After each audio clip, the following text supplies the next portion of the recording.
Good morning, everybody. Welcome to the Wednesday Wisdom Call. My name is Marty Forrest. My website is helloextraordinarylife.com. You check that out. There's a free offer on the landing page. You can also find all of these recordings on there. There's over 60 of them now. It's been over a year I've been doing this call every week, minus a couple for other things, vacations or whatever, but all the calls are there. And what you can do to contact me if you decide you want to work with me one-on-one. Also a 6-week course that I offer beginning October the 13th. Be a Saturday morning. Again, that seems to work the best. So you can find all that on the website. You can also email me, reach out to me that way, or on Facebook. Join the private Facebook group. And today I am speaking to another tool, a tool to disrupt the self-talk. And I'm talking about the self-talk that we get into that will erode our foundation. Those thoughts that disrupt our zen or our happiness. And they are prevalent if you have ever really paid attention to them and become the observer of your own mind. I have been on this path for over 20 years, and that still shows up. And where this sprung out of this time is a video that I watched, 3-second manifestation, without using the law of attraction. And I found that just interesting, the title itself, and her delivery was really amazing, just real light and fun. And I thought, I'm going to address this topic again about disrupting our own self-talk and really putting ourselves at choice, which requires us to be mindful.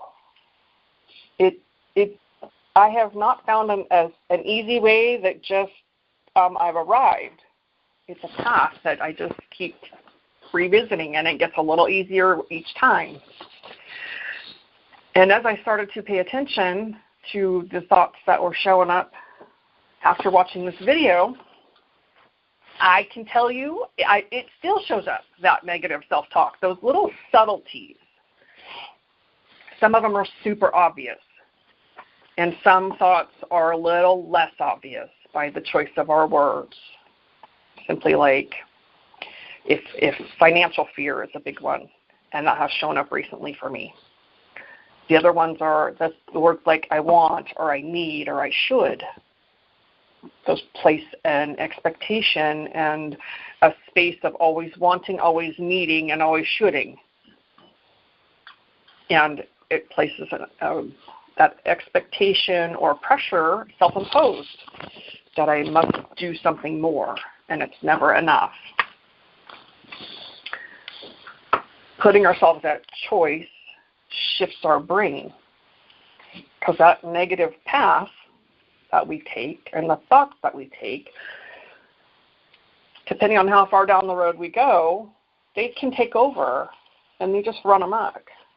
And it's actually a neural pathway in the brain. And I think of the wagon wheel ruts from when they crossed America, and we can still find those ruts. Somebody described it the other day as a marble in a groove. And I thought, well, yeah, kind of like that too. And then I also can see a rat wheel or a hamster wheel. They get on and just go round and round and round and round. And they never get anywhere.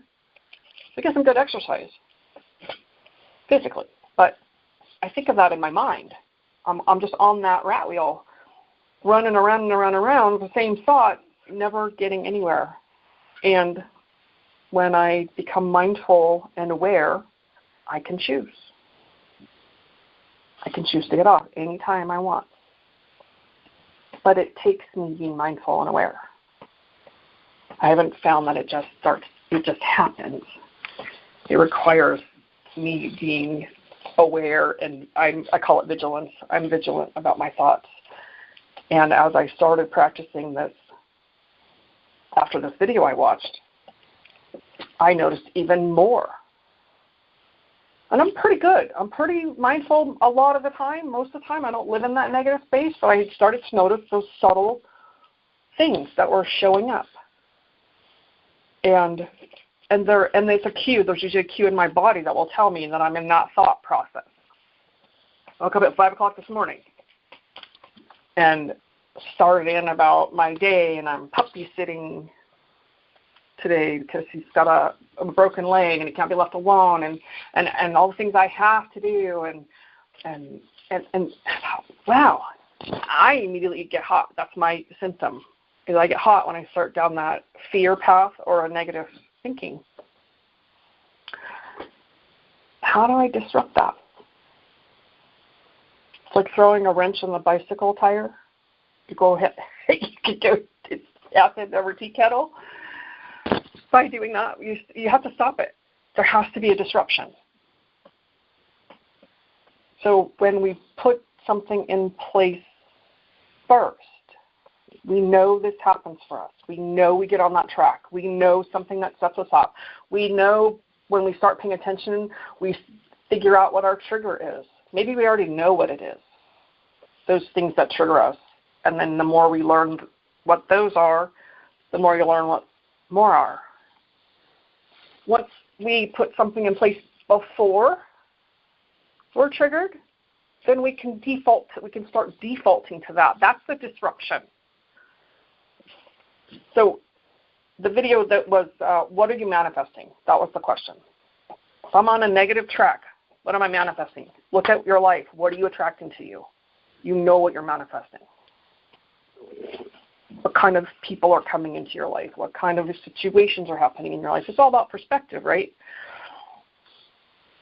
But I only have to look at my life to see what's showing up. And when I start down that path of, like this morning, I started going, oh, what am I manifesting? It's a simple question. So what I've put in place is a visual or a couple of words that I will start to utilize until that becomes the default, instead of heading down the negative path as the default, because that's our habit. We're disrupting it. So it could be endless abundance. I came up with pure love. What am I manifesting? Pure love. That's what I like in my space. Endless abundance, financial peace, freedom. Just a couple of words. Keep it really, really simple. And you can ask whatever question you want. That just happened to be the one that she was talking about, because if we look at what's in our area, in our space that we're living in, we see what we're manifesting. We see what we're attracting. Is it working? Do we like it? Is it effective? Those are some questions to ask yourself. And then pick a question. It doesn't have to be, what are you manifesting? That just works for me. And then choosing the phrase. Just 2 or 3 words. Doesn't keep it simple, right? Don't complicate it in a long sentence. Keep it really simple. But it requires us paying attention. It requires us to listen to ourselves and to listen to those thoughts in our head. Because we are conditioned in our culture, probably from our parenting, just how it is. It's just that we don't have to make it right or wrong, good or bad or anything. It's simply what's so. Look at around us. So I don't watch the news. There are things I don't do to keep that out of my space. And when it does show up, I can scroll past. I can turn the TV off. I can change the subject if someone's talking about it. Or maybe I choose to listen and think about, what do I want to manifest? If it's something about the news or the politics or somebody's complaining, I can just consciously in my own mind go, what am I manifesting? Pure love. That's for me. That works for me. That works better for me than endless abundance or infinite abundance, because that puts me in that lack of money place. That's just my own thing. But when I think about endless abundance, I'm thinking of money, and then I'm thinking about, oh, I don't have it. Okay, well, what am I really manifesting? What's more than that manifesting? What do I really want to manifest? I want to think of freedom or peace or love. It encompasses everything for me. And that's just easier. It's easier in my mind. It works better for me. So picking something that really works and resonates in your bones that you can begin to implement when you head down that path. And sometimes we head down the path, the same path. Like, crap, I did it again. I'm here again. Okay, hit restart. Because each time we do that, the timeline gets shorter until we begin to make the new choice automatically. That's the practice. That's the new tool, if you will, to start implementing. And it takes practice, and it takes commitment and discipline. Do I ever get down that road, the same road? My default emotion is anger. I get down that road, and I'm pissed off about something, and then I'm like, dang it. All right. I check in with myself. What's really going on, right? And then because I don't get very far down that path anymore. Used to be I'm off and running on that route wheel over and over and over. Well, now I take, I don't know, an hour instead of a day, or 5 minutes instead of 10 hours. So the timeline is way shorter over the commitment to practice over and over until it becomes a new pathway. That new neural pathway gets implemented. Does the old one go away? Not really, not in the brain. Excuse me, the path doesn't go away. What it does do is become an unused road. And every once in a while we revisit that to remind ourselves. That's been my experience. Oh, that's my old one. I don't want to go. I'm not going that way anymore. I'm going this new road. Yeah. That's what I have for you today. I think that's where I'm at. Let me unmute you.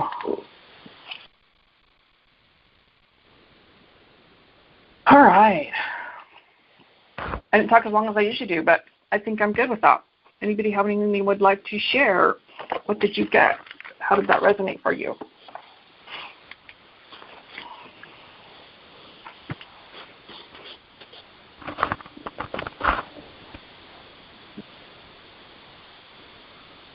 Did you all mute yourself? Lisa. Hi, This is Lisa. I like that idea of having something positive to say. I don't know what my words are going to be, but just to stop the cycle. Yes. That cycle is, it's what we know, and it's exhausting. Yes, it is. Totally. It is. So it takes that mindfulness and awareness. That's why you keep coming. That's why you keep showing up, because, you know, you're looking to do something different. That's why we're all here. Thank you for sharing.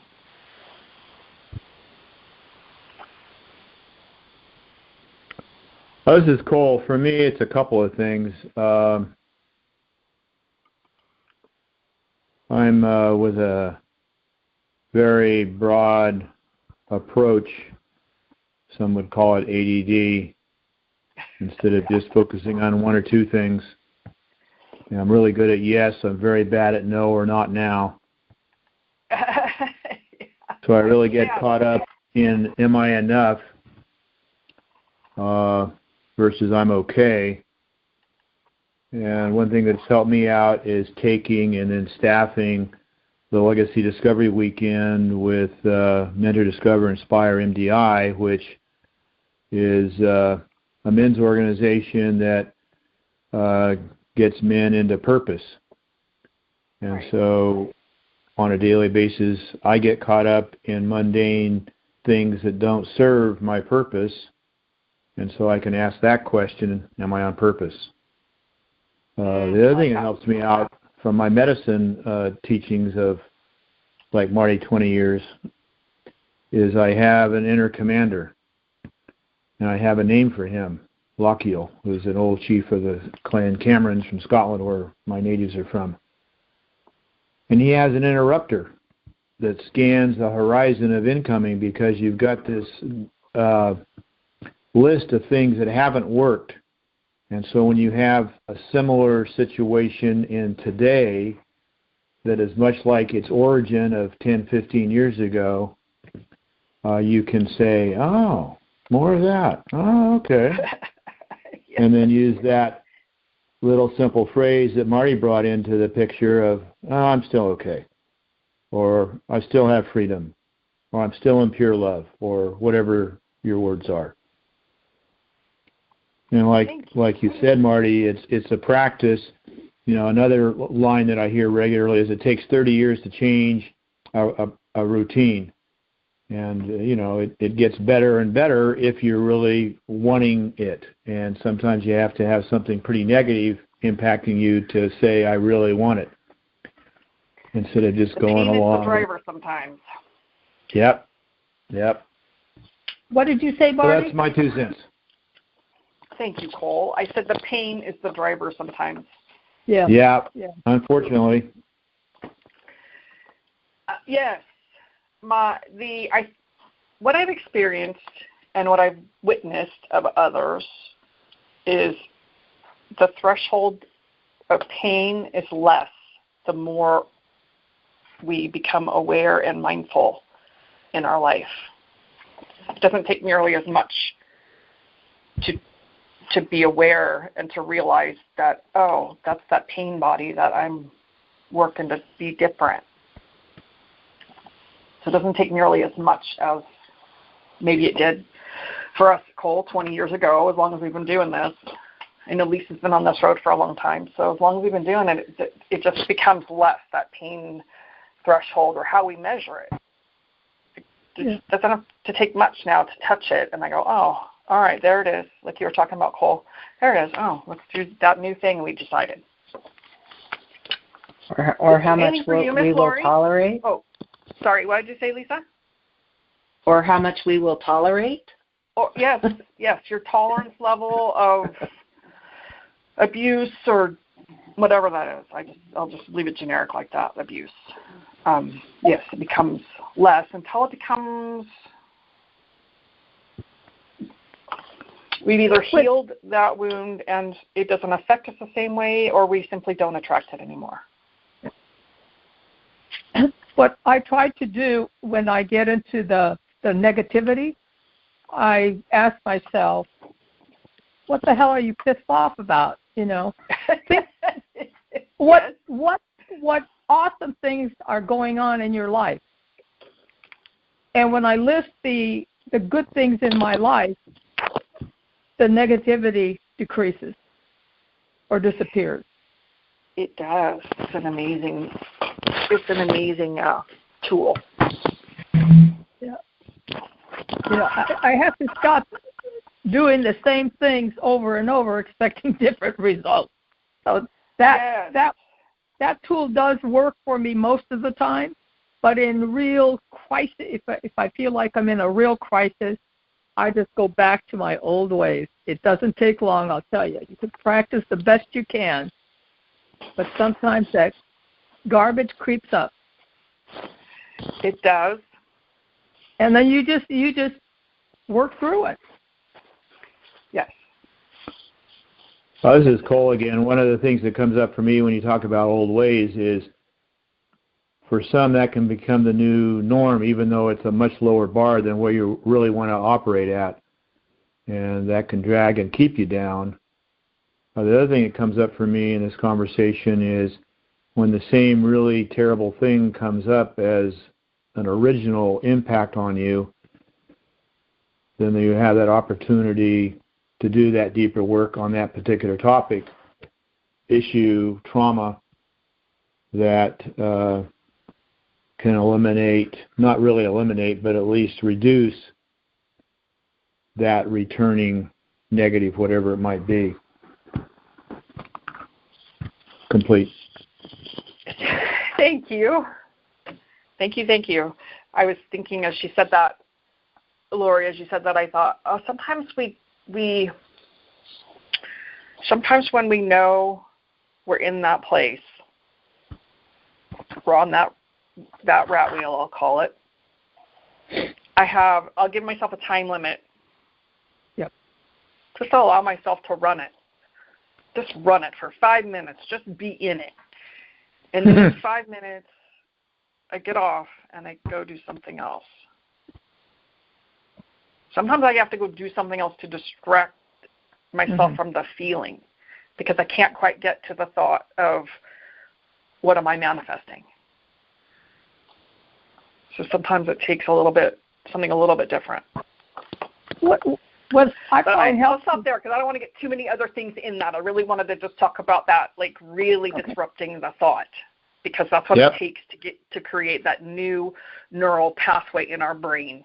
And sometimes we get in the old rut, and then it takes a little bit to get out. So giving ourselves a little time limit sometimes it's required, I think, because sometimes we just want to be there. Sometimes we're choosing to be in that place. Okay, well, then you've got 5 minutes. Run it out. Just be mad and do whatever for 5 minutes. And then change it. Because sometimes our brain needs that. We need that permission to just be in it for a minute and be okay with that. And then do something different. It's a little brain trick to start disrupting that pattern. And I would add a key word in there, as we've spoken earlier. It's a conscious brain trick. We're in charge. It's not. It is. Conscious is a very great word. Any final thoughts, words before we depart for our day? Let me